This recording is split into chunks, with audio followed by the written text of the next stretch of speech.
সকালের নাস্তায় গরম গরম রুটি বা পরোটার সঙ্গে আজ নিয়ে এসেছি একদম রেস্টুরেন্টের স্টাইলে ক্রিমি হোয়াইট চিকেন। কম মশলায় মাখনের মতো নরম আর অসাধারণ স্বাদের এই রেসিপি সবাই খুব পছন্দ করবে ইনশাআল্লাহ। আসসালামু আলাইকুম এভরিওয়ান, ওয়েলকাম টু মেহনুস মমস কিচেন। চুলায় একটি পাতিল বসিয়ে আমি 1 কাপ তরল দুধ দিয়ে দিয়েছি। তরল দুধ দিয়ে দেওয়ার পর এখানে দিয়ে দিলাম আমি একটি বড় সাইজের পেঁয়াজকে রিং করে কেটে নিয়েছি। আপনারা চাইলে স্লাইস করেও কেটে নিতে পারেন। 10টি মতো আমি কাঠবাদাম দিয়ে দিলাম। কাঠবাদামের কোষা আমি ছাড়াইনি, এমনি আস্ত দিয়ে দিলাম। 10টি মতো কাজু বাদাম দিয়ে দিয়েছি।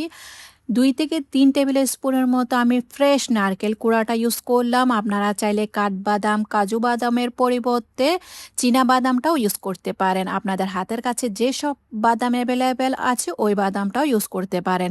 এরপর কি করতে হবে, চুলার আঁচ লো করে দিয়ে এগুলাকে সেদ্ধ করে নিতে হবে যতক্ষণ না পর্যন্ত, দেখে নিশ্চয় বুঝে নিয়েছেন পেঁয়াজের কালারটা একটি ট্রান্সপারেন্ট হয়ে এসেছে, তখনই বুঝে নিতে হবে পেঁয়াজটাও সুন্দর করে গলে গিয়েছে, বাদামটাও হালকা একটু সেদ্ধ হয়ে গিয়েছে। এবার চুলা বন্ধ করে দিয়ে পুরোপুরি ঠান্ডা করে নিলাম। ঠান্ডা করে নেওয়ার পর একটি ব্লেন্ডার জারে নিয়ে নিয়েছি।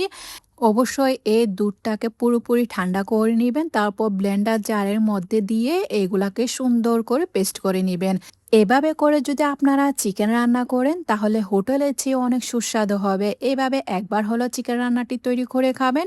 সবগুলোকে আমি একদম স্মুথলি পেস্ট করে নিয়েছি, এক পাশে রেখে দিলাম। এবার চুলায় একটি পাতিল বসিয়ে 1/2 কাপ সয়াবিন তেল দিয়ে দিয়েছি। তেলের মধ্যে আমি এখানে 1 কেজি মুরগির মাংস নিয়ে নিলাম। মুরগির মাংস সবটুকু দিয়ে দিয়েছি। খেয়াল রাখতে হবে এই রান্নাটি করার জন্য বা এই চিকেন রান্নাটি করার জন্য মুরগির সাইজটা হবে 500 গ্রাম থেকে 600 গ্রামের মতো। বেশি ওজনের মুরগির মাংস নিতে যাবেন না, তাহলে সাইজটাও সুন্দর হবে না আর খেতেও ভালো লাগবে না। তাই একটু ছোট সাইজের মুরগি নেওয়ার চেষ্টা করবেন।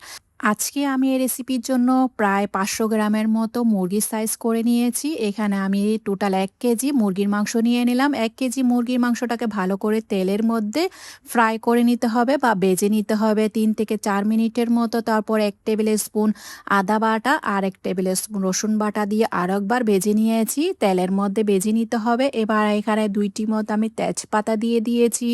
1/2 ইঞ্চি মতো আমি দারুচিনির টুকরা দিয়ে দিলাম। সেই সাথে 4টি মতো এলাচ দিয়ে দিয়েছি। এলাচের মুখটা হালকা একটু ফেরে দিয়ে দিবেন। 1/2 টিস্পুন দিয়ে দিলাম আস্ত জিরা। তারপরে এখানে স্বাদ মতো লবণ দিয়ে দিয়েছি। আমি প্রথমে 1 টিস্পুনের মতো লবণ দিয়ে দিলাম, পরবর্তীতে লাগলে আবার ইউজ করতে পারবেন। এরপর আদা রসুন আস্ত মশলা সবগুলো আরও একবার চিকেনের সাথে ভেজে নিতে হবে। দেখে নিশ্চয়ই বুঝে নিয়েছেন এই পর্যায়ে চিকেন থেকে হালকা একটু পানিও বের হয়ে গিয়েছে।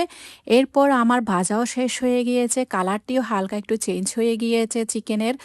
এরপর এর মধ্যে যে আমি পেস্ট তৈরি করে রেখেছিলাম বাদাম পেঁয়াজ আর নারকেলের পেস্টটা ওইগুলা দিয়ে দিয়েছি। ব্লেন্ডার জারটা ধুয়ে আমি আরও 1 কাপ এখন পানি দিয়ে দিলাম।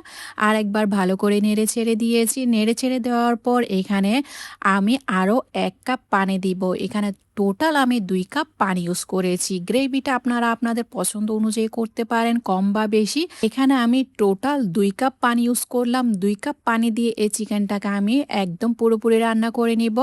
1/2 টিস্পুন এই পর্যায়ে গোলমরিচের গুঁড়া দিয়ে দিলাম, সাথে দিয়ে দিলাম 1 টেবিল স্পুন গরম মশলার গুঁড়া। এরপর দিয়ে দিয়েছি 1 টিস্পুন ভাজা জিরার গুঁড়া। অবশ্যই ভাজা জিরার গুঁড়াটা ইউজ করবেন, এখানে আর কোনো মশলা যাবে না। অল্প কিছু মশলা দিয়ে এরকম একটি অসাধারণ চিকেন রান্না আপনাদেরকে আজকে তৈরি করে দেখিয়ে দিব। একদম হোটেল স্টাইলের চেয়েও বেশি মজাদার হবে। তারপর কি করতে হবে, নেড়ে চেড়ে এই চিকেনটা রান্না হওয়ার জন্য চুলার আঁচ লো করে দিয়ে বসিয়ে রাখবো। এই চিকেনটা হতে বেশি সময় লাগবে না, যেহেতু আমরা 500 গ্রামের মতো ওজনের চিকেন ইউজ করলাম, তাই একদম ছোট সাইজের চিকেন রান্না হতে বেশি সময় লাগবে না। এই পর্যায়ে চিকেনটা আমার পুরোপুরি সেদ্ধ হয়ে গিয়েছে। জালের জন্য 3 থেকে 4টি মতো কাঁচামরিচ দিয়ে দিলাম। আপনারা যদি জাল খেতে পছন্দ না করেন তাহলে কাঁচামরিচটা স্কিপ করে যাবেন। উপর দিয়ে 2 টেবিল স্পুনের মতো ফ্রেশ ধনেপাতা কুচি দিয়ে আমি চুলাটা বন্ধ করে দিয়েছি।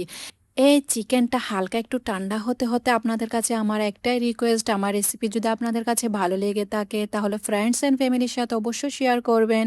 লাইক কমেন্ট সাবস্ক্রাইব করতে একদমই ভুলবেন না, আর আমার ফেসবুক পেজটাকে অবশ্যই ফলো করে দিয়ে যাবেন। আজকে তাহলে এ পর্যন্ত, দেখা হচ্ছে নতুন আরেকটি রেসিপি নিয়ে। সে পর্যন্ত ভালো থাকবেন, সুস্থ থাকবেন, আমার জন্য দোয়া করবেন।